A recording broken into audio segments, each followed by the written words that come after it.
Hi friends, இன்றைக்கி அம்மா கொஞ்சம் காயெல்லாம் வாங்கி கொடுத்து அனுப்பிச்சிருந்தாங்க. இது ஆக்சுவலி வாங்கி 2 நாள் ஆச்சு. அது எடுத்துகிட்டு வர்றதுக்கு ஆள் இல்லை. எப்பவும் நான் போய் வாங்கிட்டு வருவேன். அப்படி இல்லைன்னா அம்மா வாங்கி கொடுத்தாலும் எடுத்துகிட்டு வந்து யாராவது கொடுத்துட்டு போவாங்க. இன்றைக்கி தம்பிக்கும் வேலை, அப்பாவுக்கும் வேலை, இப்படி எல்லாமே பிஸி ஷெடியூலில் இருந்ததுனால யாரும் வரத்துக்கு ஆகலைன்னு அது அப்படியே அங்கேயே வதங்கிட்டு இருந்தது. சரி, இன்றைக்கி எப்படியாச்சும் வேலை கொஞ்சம் ஃப்ரீ பண்ணிவிட்டு எடுத்துகிட்டு வாடா அப்படின்னு சொல்லியிருந்தேன். எடுத்துகிட்டு வந்து கொடுத்தான். இதெல்லாம் ஒன்று ஒன்றும் எடுத்து ஆர்கனைஸ் பண்ணி வைக்கிறதுக்குள்ளவே போதும்னு ஆகிடுது. ஆனால் எனக்கு இந்த வேலை எனக்கு ரொம்ப பிடிக்கும். இதெல்லாம் குட்டி குட்டியாக ஆர்கனைஸ் பண்ணி வைக்கிறதெல்லாம். இவ்வளோ காயும் அம்மா வீட்டு பக்கத்தில் ஒரு 150 அவ்வளோதான் ஆச்சு. இவ்வளோ காய்கறிகளும் நான் என் வீட்டு பக்கத்தில் வாங்கினோன்னா 300லேருந்து 350 ரூபா ஆகும் எப்போவுமே.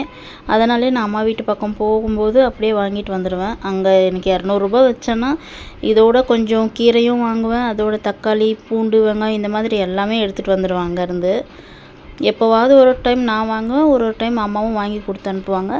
இவ்வளோ காய்கறிங்கெல்லாம் உங்கள் வீட்டு பக்கத்தில் வாங்கினோன்னா எவ்வளோ ரேட் ஆகுன்றது மட்டும் எனக்கு கொஞ்சம் சொல்லுங்கள். ஏன்னா தெரிஞ்சுக்கலான்னு தான். ஒவ்வொரு இடத்துல ஒவ்வொரு மாதிரி ரேட் இருக்குல்ல, அதனால் தெரிஞ்சிக்க தான். அப்புறம் இந்த பாக்ஸ் எல்லாம் மீஷோவில் நான் வாங்கும்போது ரொம்ப கம்மி ரேட்டுக்கு இருந்தது. அது அப்போது ஆஃபர் போயிருந்ததா என்னன்னு தெரியல.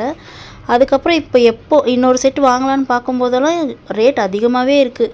எனக்கு இந்த மாதிரி ஸ்டோரேஜ் பாக்ஸ், அதுக்கப்புறம் கிச்சனுக்கு தேவையான குட்டி குட்டி ஐட்டம்ஸ் எல்லாமே எனக்கு ஆன்லைன் ஷாப்பிங் பண்ணுறது ரொம்ப பிடிக்கும். எல்லாத்துலேயுமே பார்த்து பார்த்து கார்ட்டில் போட்டு வைப்பேன். எப்போவாவது இந்த மாதிரி ஆஃபர் வரும்போது நான் வாங்கி யூஸ் பண்ணிக்கிறது தான் வழக்கம் எனக்கு.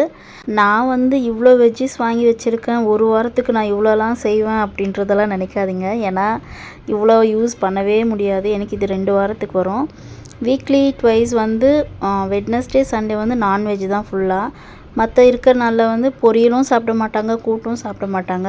இந்த பிசிபெலேபாத், பலவ் இப்படிகளில் தான் மிக்சிங் காயெல்லாம் போட்டு காலி பண்ணுவேன்.